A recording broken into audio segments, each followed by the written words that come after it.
there's kind of a theme going on here, I detect. But before I ask my question, I did Google your bio. Penn State grad, professional accountancy. So Exciting. you are, huh?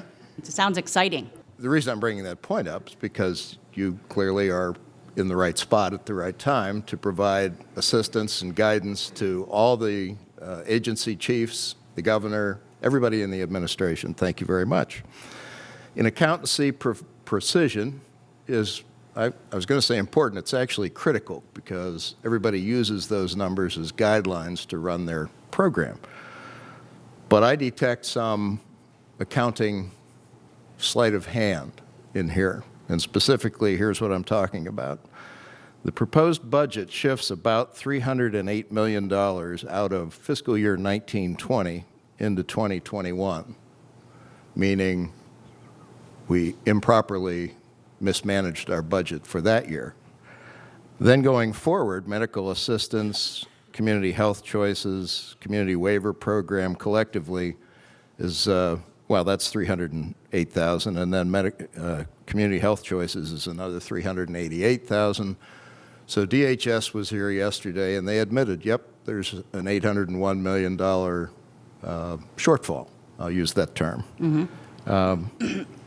CPAs in the room are cringing because they know they're not supposed to be doing this sort of sleight of hand. They're supposed to be upfront and give useful information.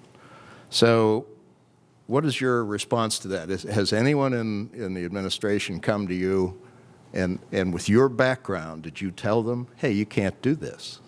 You've got to be honest with the taxpayers. Yeah, so I think we were honest. We did highlight that we showed those rolled costs forward. And I think the only difference from any other year is that I'm showing it in a budget request that we would roll costs forward as opposed to not showing it and trying to bury it. So, we had this question yesterday as well. And, if the desires to show the negative balance on the financial statement in 1920. Certainly we can have those costs in 1920. But what will really happen is we will pay them with 2021 revenues. And you're good with that? It's the reality of the situation. Okay. I had hoped for a different answer from you because of your professional background.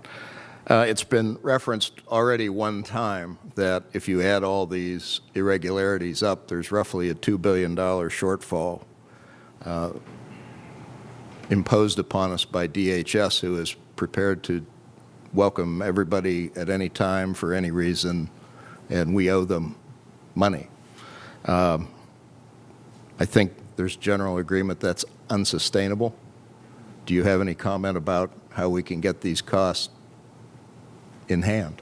Yeah, so again, these programs are mandated that we serve these individuals. The department does have a health outcomes report that recently showed how they have adjusted the capitation rates in physical health and behavioral health over the last 5 years, have reduced those down by about $1 billion. So it is.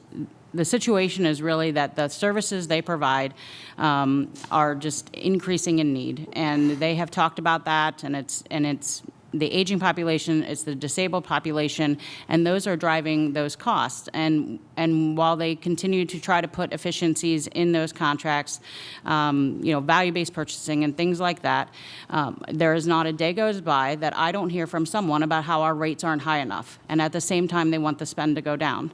So it's a difficult discussion to have on how we should be providing all the services we need to provide for our seniors and our vulnerable population, our disabled population, and pay them an excellent rate and also have the spend go down.